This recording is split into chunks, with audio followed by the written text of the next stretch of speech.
country, going to different haunt shows, Yep. and that's why. Yeah, when I was watching a bunch of YouTube videos and stuff like that, I could pick out haunt vendors. Yep. Like, oh, I know that one. Oh, I know where you got that one. Yep. Oh, I got that. Oh, you know what would be really cool here? You know what would be really cool here? You know? Totally. So that's why I'm excited to see how the crossover between the two are. Sure. So.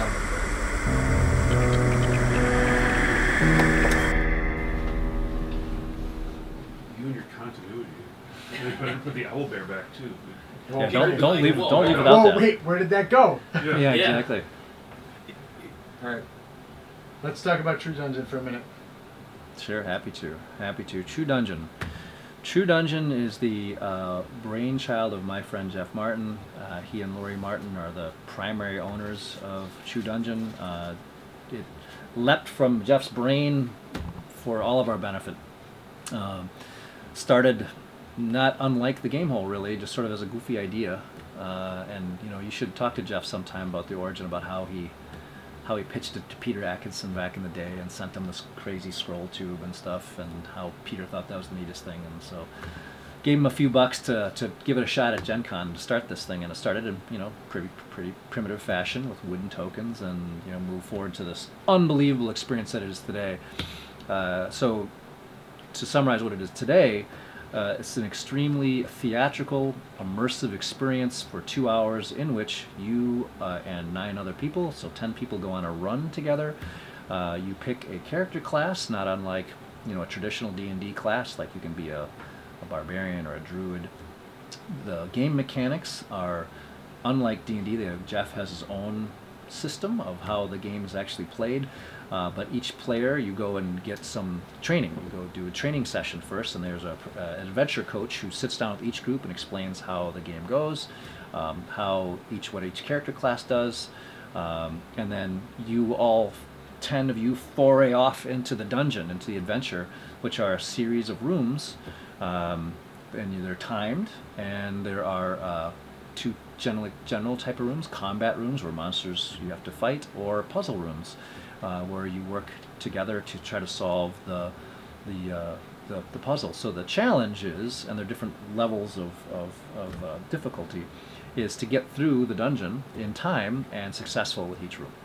So for someone who's never, if that doesn't make any sense, so think series of escape rooms that are the fantasy themed, but much more theatrical, and costumed NPCs and big effects, animatronics and pneumatic things and sound effects and lighting that's controlled, and the sets that Jeff and company build are amazing every year. I think, oh my God, I can't believe what you guys have come up with this year. So it's pretty cool, and what's neat about it, I think the reason why it's grown, not only because it's so theatrical, but it's also very accessible. My wife doesn't like D&D. She's just not into it, but she really likes True Dungeon. She always just looks forward to having a True Dungeon run, and I think that right there says it. I mean, it's really, anyone, if you are just, fantasy light even, like, okay, fantasy's okay, you're gonna still like True Dungeon.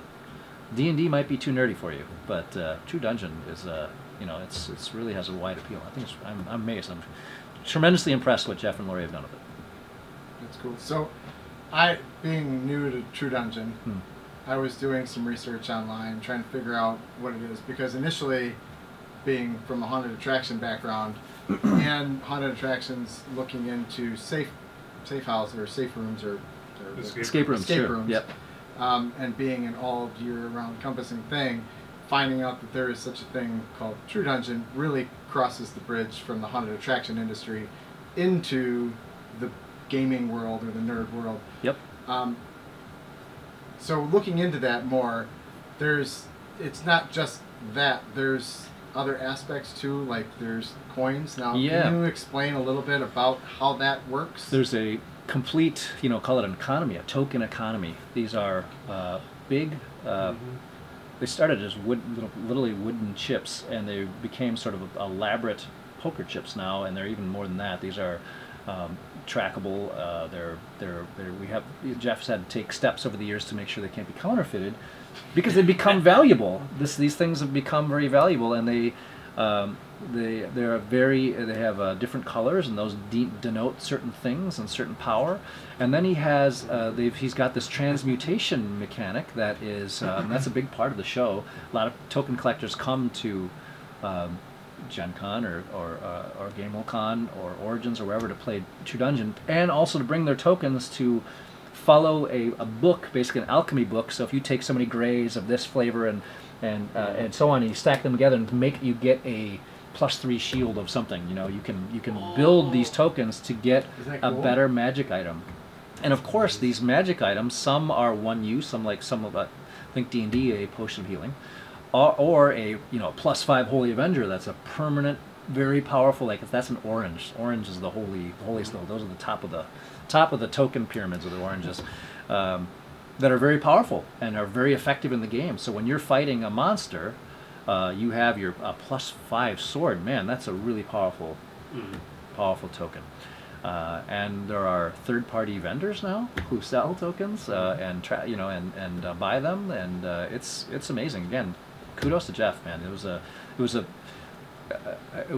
was trying to get a physical treasure like D&D. Jeff's as a game nerd like me, man. He just was trying to make D&D and transfer a D&D experience in a tactile way that you could feel and experience and interact with, and that was expressed in tokens. And that is completely taken off in its own direction, and the token collectors are very serious about it, as serious as I am about the stuff you see behind me. And No, go ahead. You get to experience this at Gamehole Con? Yeah, so my role, to the extent that I can really take credit for anything with True Dungeon, is helping the company go from just being at Gen Con to going to other shows. Now, people can experience True Dungeon at PAX South in San Antonio, Origins in Columbus, and then my show Gamehole Con in Madison here in November. And we're talking to other shows. For example, we're going to be going to PAX West here, so over the Labor Day weekend. We'll be making our first appearance in Seattle. And you got to keep in mind what's involved with something like that. That's literally 3 to 5 semi-loads of stuff, so lots of people want to have True Dungeon, but then we have the conversation, say, well, do you have a freight elevator? Do you have a loading dock? Do you have forklift access? We need all these things. Do you have controlled lighting? Do you have, we have very specific requirements. But there have a bunch of other shows in the works too. So and so that's I help negotiate that stuff out and help Jeff, read the contracts and make sure that we're getting everything we need to put on a good show and all that kind of stuff. But yeah, stay tuned. In the next few months, we're going to have a bunch of new shows out there in different parts of the country.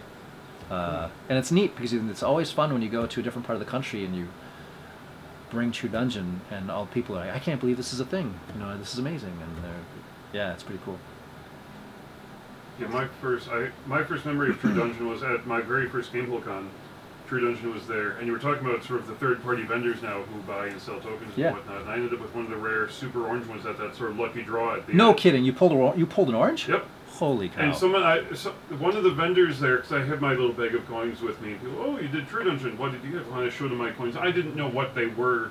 No one took the time to explain what's rare, what's super rare.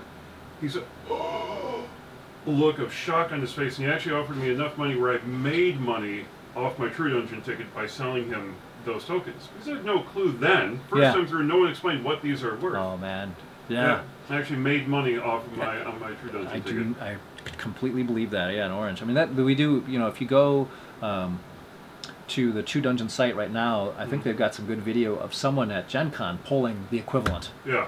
And first time ever doing I believe it's his first time ever doing a TD run and pulling, some amazing token like that. That's pretty cool. It's neat that they still do. That's part of the fun of True Dungeon run. At the end, no matter how well or badly you did, you have that magnetic stick. You get to delve into the treasure chest and see what you get. And it's always a fun experience. Nice.